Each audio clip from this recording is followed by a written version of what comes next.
Here in the writer's room, Halloween is one of our favorite holidays. We love all facets of the fall, and that of course includes the world of seasonal spooky animations. But do we love the villains that make our Halloween movies so spooky? Honestly, sometimes we do, but they need to be punished anyway. Hey guys, I'm Brad with Wicked Binge, and today we'll be sentencing animated Halloween villains for their crimes.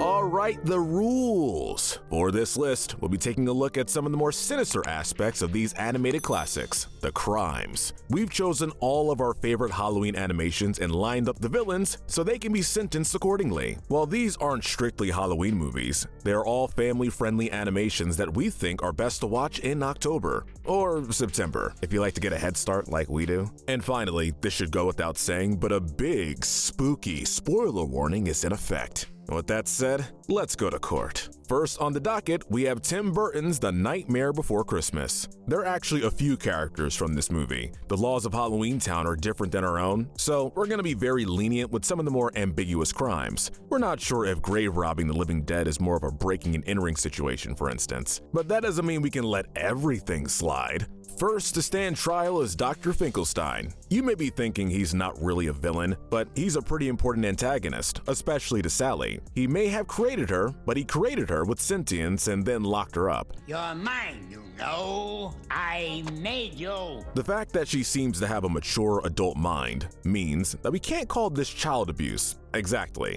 But we're still gonna charge him with abuse because he's shown such an interest in community projects. The court has decided to be lenient. With his scientific mind, we sentence him to 1 year community service and a public lab where his creations will be both dictated and monitored. It would be silly to let that brain of his go to waste after all. Next, we have Lock, Shock, and Barrel. Since they are minors and cannot be tried as adults, we'll be sending them directly to reform school. Yeah, they were manipulated, but we think they need to learn the consequences of, well, kidnapping the Santa Claus. Next is their boss, Mr. Oogie Boogie. He may have a great voice and an awesome lair, but we refuse to be dazzled or distracted from his crimes. While he may not have ordered for Santa to be kidnapped in the first place, he was a little too happy to keep him hostage, tying him up in the aforementioned lair. Not only does he abduct Sally, but he goes so far as to hold her body parts hostage. That sounds worse than it is because of Sally's condition, but still. For that, we're gonna charge him with coercion. He disobeys several orders from Jack about not murdering his friends, and since Jack is royalty, we can only assume that's some sort of treason? It's overshadowed slightly by the fact that the order he was disobeying involved the attempted murder of 3 people, including Jack. That's 2 counts of attempted murder and 1 count of attempted regicide, technically.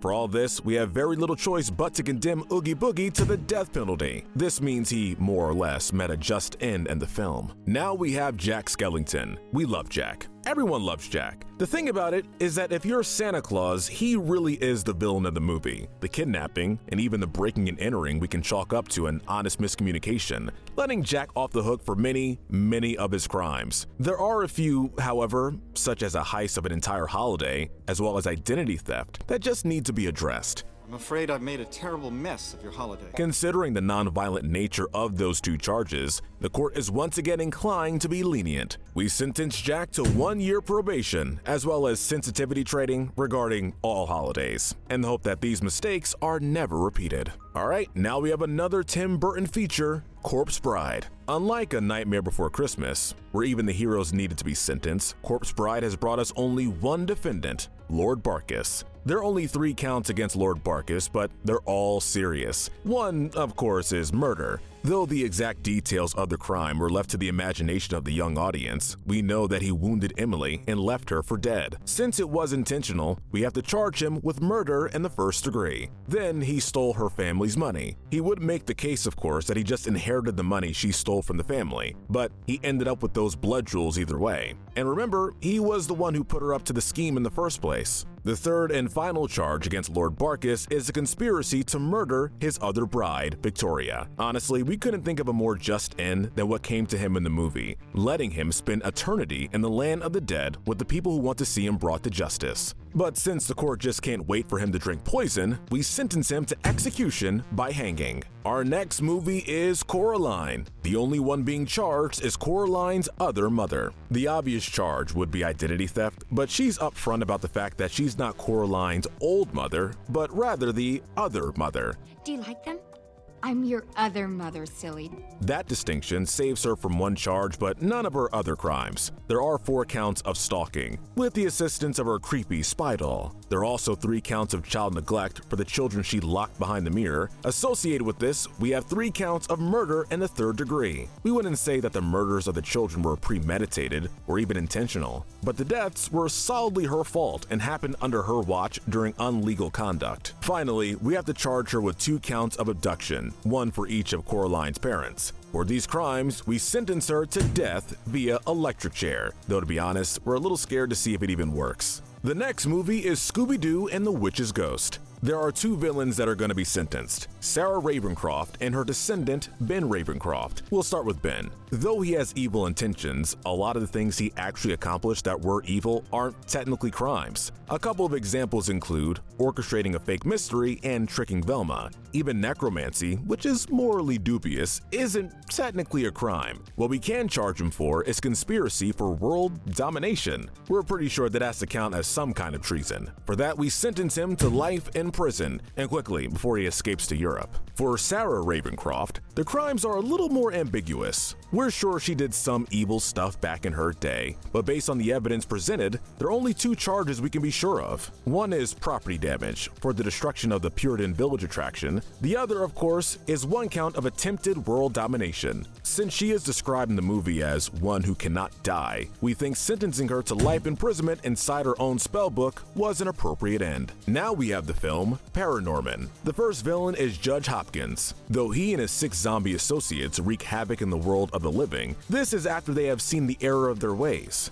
We're going to focus on his crime of sentencing Agatha Prendergast to death when she was but an innocent child. You were speaking with the dead. Wrongful conviction isn't actually a crime, technically, but we can and will charge him for inciting panic and manslaughter, since it is the mob mentality and irrational fear that led to Aggie's death. For this, we sentence him to life imprisonment to reflect on his crimes. We also, unfortunately, must bring charges against the one who cursed him. Agatha Prendergast was innocent when she was wrongfully sentenced to death, but her powerful spirit is guilty of the same rage and violence as those who wronged her. For holding 7 souls hostage in civil unrest, or more specifically, dead civilian unrest, we're charging her to 1 year in an afterlife rehabilitation program. As Norman proves in the movie, she's able to find her way back to a good point. The court just wants to help her get there. Our final movie of the day is Over the Garden Wall. While this is technically not a movie, we all know the best way to watch this is in a single setting, like a movie. Honestly, when was the last time you watched this as episodes?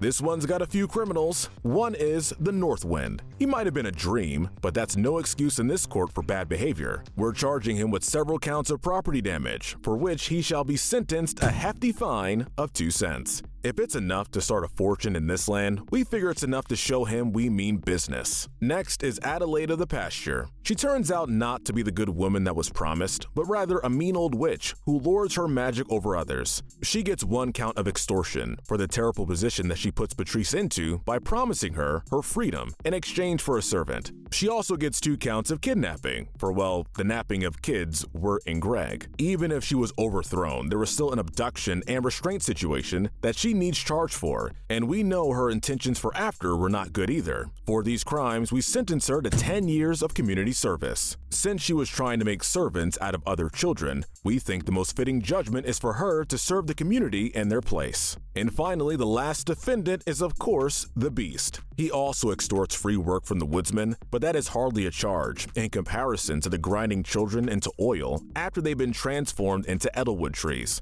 We don't know exactly how many counts of this there are, but he's been at it long enough for them to be writing songs about his crimes. For this, we sentence the Beast to death. We think that the quick extinguishing of his fire is a kinder fate than even letting him starve, because we wouldn't let him get any more oil. And that's it. The criminals have been sentenced according to their crimes. Do you think we were too harsh? Too lenient? Let us know in the comments down below. While you're down there, don't forget to like and subscribe. And as always, stay wicked.